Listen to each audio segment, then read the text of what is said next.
This is a podcast from the Business Times.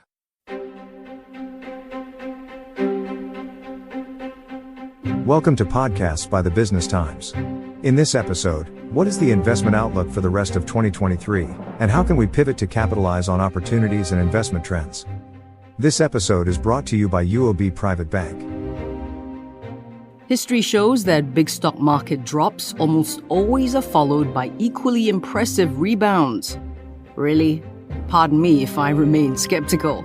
Inflation may gradually fall in 2023 as there are more and more indications of price deceleration, but dare we hope? And what does this mean for our portfolios? What more adjustments need to be made to them? Welcome to Podcast by the Business Times. I'm Howie Lim. In this episode, we speak to Dr Neo Teng Hwee, Chief Investment Officer, Head of Products and Solutions, UOB Private Bank. This episode is brought to you by UOB Private Bank. Dr. Neo, thanks for joining us again. Happy to be back. So last time we spoke, though, in early 2023, the investment outlook was cautiously optimistic, right? It was a back-to-basics type of investment strategy you talked about that would work best. So how are things now? I'm glad to say that the back-to-basics investment strategy has worked out well.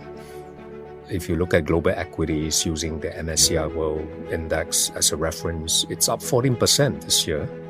And global bonds, depending on which indices, broadly, they are up between 2 and 3%. So if you look at a balanced portfolio, whether 50-50 or 60-40 mix, it's up roughly 7%. So I think those are pretty impressive returns. Yeah, but anecdotally, I've been hearing many analysts say they're sort of tired of talking about opportunities in China, even though its recovery seems to be offsetting the growth slowdown in other regions. What about that tapering inflation we talked about earlier and moderating growth? Have those conditions maybe helped some particular asset classes or economies? Yes, they have. If we look at inflation around the world, in most countries they are moderated. US inflation peaked at roughly 9.2% middle of last year. Now it's back under 5%. And trend appear that it is actually going down. In the case of China, great start to the year. We had a reopening boost as a result of the pivot away from zero COVID policy. But more recently in May, the growth appears to be faltering. Economic momentum have stalled. And if you look at China, it is indeed facing a very different problem. China is actually coming close to a deflation. May consumer price index levels went to a low of 0.2% year over year. And if you look at the producer's price index, it is actually a negative 4.6% year over year. In a strange sort of way, yes, moderating inflation has been helping asset classes almost everywhere. But in some ways, China, being the manufacturing capital of the world, with its issues with deflation, is exporting some of that disinflation to the rest of the world, which in a strange sort of way is actually helping asset classes elsewhere. What happened to China? There was also talk about how it wasn't recovering as well as people had hoped. I think there are a couple of issues facing China. One remains that the government is very cautious about reflating the economy.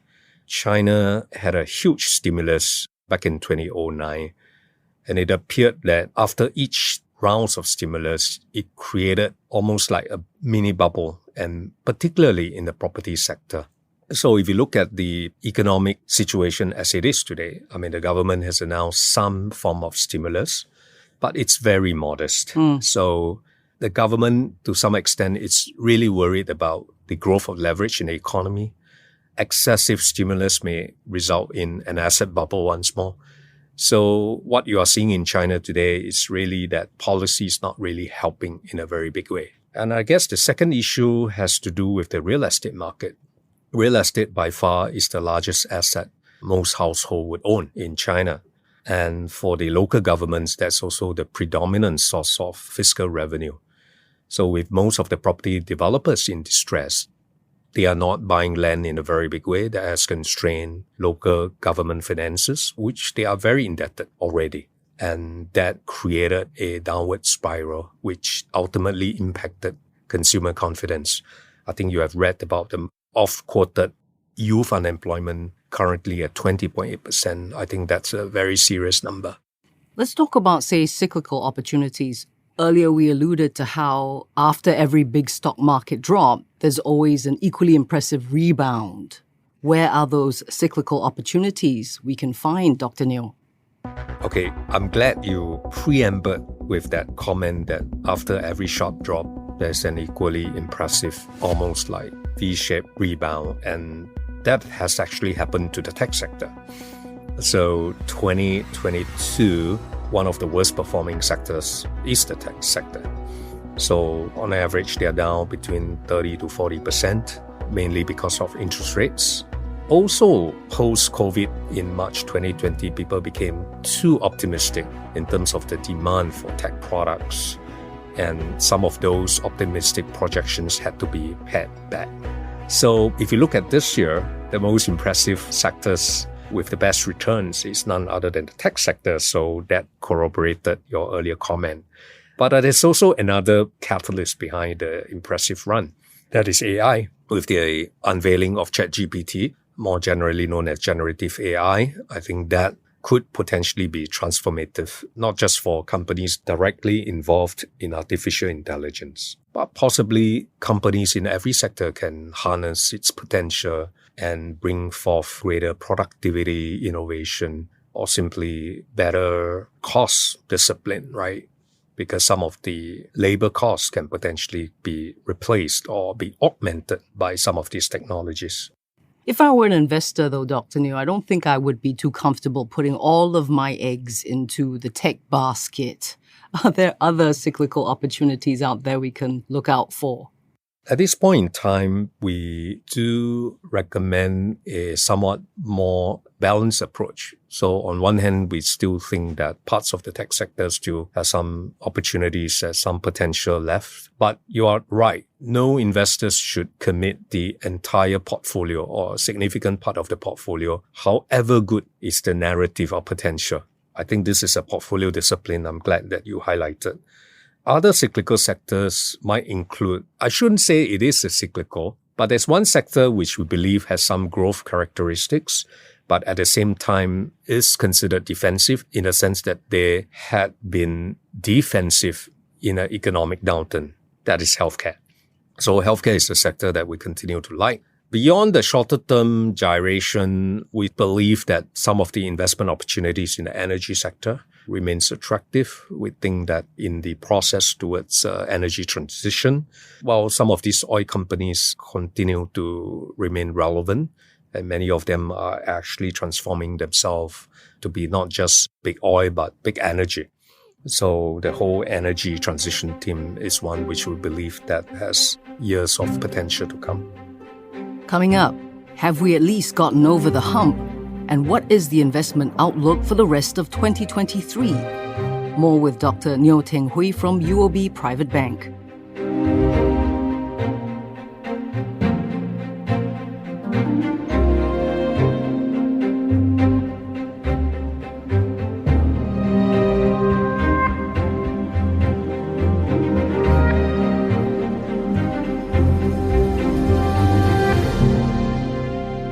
And now back to podcasts by the Business Times, brought to you by UOB Private Bank. So, Dr. Neo, we have to talk about both stocks and bonds falling at the same time. That's really spooked a lot of people. So what would your advice be for the vindicated risk-averse who has now parked all of their money into high interest rates, say fixed deposits, etc.? Yes, 2022 was a rather special year. Both stocks and bonds fell in unison, and the reason was because of inflation and higher interest rates. So this year, at least for the first half of this year, both stocks and bonds have rebounded. So they are recovering in a fairly correlated fashion. But we believe that as monetary policy in the US, which has a huge influence on the rest of the world, continue to stay restrictive, eventually the economies around the world will experience its effects, and we will experience some kind of slowdown. Even if we could avert a recession, I think we will get some kind of economic slowdown. At that point in time, I believe that stocks and bonds could start to diverge from each other. At that point in time, stocks may face probably more headwinds. And if the Fed at some point when the economy starts to slow down in a deeper way and inflation has trended down to a much more comfortable level, the Fed might even consider cutting interest rates to support the economy. So at that point in time, I believe that bonds, especially high-quality bonds, could perform well against the backdrop of a more difficult stock market. Have you found it, Dr. Neo, challenging to read 2023? You've got to think about Black Swan event and things seem to still be volatile. What do you reckon? It certainly feels challenging, but to be perfectly candid, it feels that way almost every year. It's what you live for, right, Dr. Neo? Yes. It's never as straightforward as you are trying to look into the future. But of course, everything with the benefit of hindsight is always crystal clear. I would say that the surprises for 2023 so far, it's really how resilient is the US economy. We are talking about level of Fed policy rates that were at levels that had in the past resulted in large economic dislocations, right? I mean, that was like the tech bust back in 2000 and of course the 2008 global financial crisis. And the US economy also had to contend with a regional banking crisis with the Silicon Valley Bank. And despite all that, they're kind of still okay. Yes. I mean, the stock market, it's having a very good run. And even for Europe, most people projected a deeper recession because it has cut off its dependence on oil and gas from Russia. And they had a very mild winter and averted what could potentially be an energy crisis. So the other major challenge, it's really China, because I think there's a tendency to look at China or to look at any economy with what I call the Wall Street template, how we think policies should respond to certain sort of conditions. But we have to recognize that the agenda for the government, or at least the government as it stands today, it's very different. And it may not necessarily follow the sort of Wall Street script that we are so accustomed to. And of course, the ongoing geopolitical dynamics further complicate matters.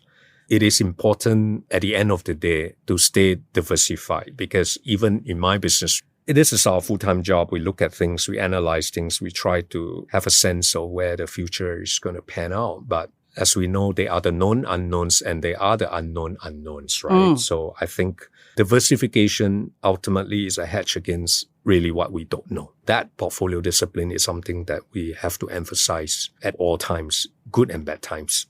Gosh, Dr. Neo, it feels as though markets have really endured all they can at this point, right? Geopolitical instability, there's trade tensions, overall volatility. Can we say breathe a sigh of relief yet, or do you see more coming? I don't think all the risks are behind us. I mean, first, the US cycle. I don't think we have gone through the typical investment cycle, where eventually restrictive policies leads to a deeper slowdown. Stock markets react to those conditions. Recessionary conditions would eventually catalyze a rate cut, and then that sowed the seed for the next bull market in stocks. I don't think we are there yet, because history has shown that markets bottom out only towards the end of a recession, and we hasn't even got one yet. Will we even get there to a recession? Some say no, or at least it'll be very, very mild. I think we do not want to be so technical about the definition of a recession, but we will get some kind of slowdown. But we do believe, like some other forecasters, that if we do get a recession, it will be a relatively mild one.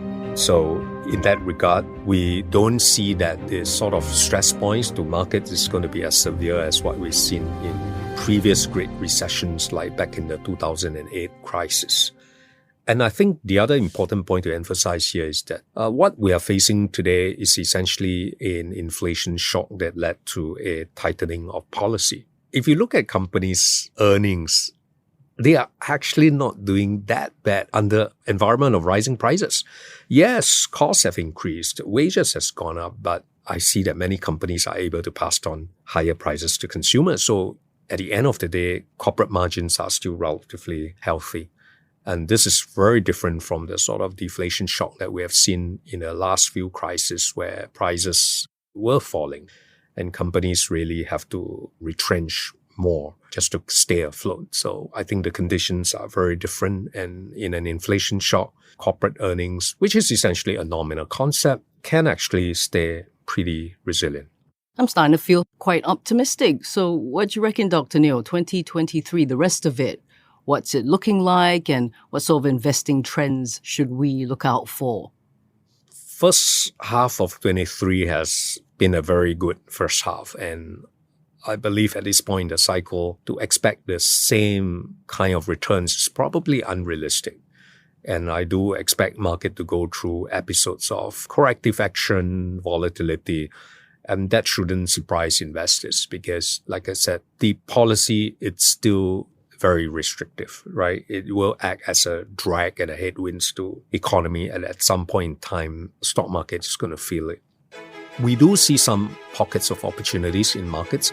I think tech, although at this level is very overbought, I wouldn't necessarily recommend investors to look at it right now. But on any pullbacks, it could be something that investors should be considering some exposure. And we do see also some pockets of opportunities despite the downbeat prognosis for China. There are certain areas where policy remains very supportive. And we do see that valuation as very, very attractive as well. So in China, a lot of bad news has been priced in. But to be honest, as an economy, we don't see very major and meaningful catalysts in the short term. So it's probably going to be fairly range bound. So in terms of trends in investing, actually, we do see certain what would traditionally be considered alternative investments being somewhat more democratized and being offered to individual investors in formats that are more friendly, like semi-liquids without all the long lockups, fractional sizes. What are we talking about? Private assets? Private assets, buyout, private debt, real estate, and whatnot. So this is a trend that we're seeing as well. And I think these assets do offer some diversification benefits because they don't necessarily correlate that perfectly with the fundamental asset classes like bonds and equities. So I think some of these additions could have some positive impact on the risk-adjusted returns of investors' portfolios. So final word, Dr. Neo, diversification, right? Yes, absolutely. I think I can't emphasize enough of this concept. Of course, if your portfolio is sufficiently diversified, that also allows you to take specific opportunities because parts of your portfolio would continue to do well if your view on the economy doesn't turn out to be that right. It gives you that ability to assume risk if you know that other parts of the portfolio is going to do well in a more adverse environment. Thanks, Dr. Neo, for taking the time to talk to us. Thank you. My pleasure. Dr. Neo Teng Hwee, Chief Investment Officer, Head of Products and Solutions, UOB Private Bank. For BT Podcasts, I'm Howie Lim. This episode of Podcasts by the Business Times was brought to you by UOB Private Bank. Find more BT podcasts at businesstimes.com.sg/podcasts or wherever you get your podcasts. This podcast is meant to provide general information only. SPH Media accepts no liability for loss arising from any reliance on the podcast or use of third parties' products and services. Please consult professional advisors for independent advice.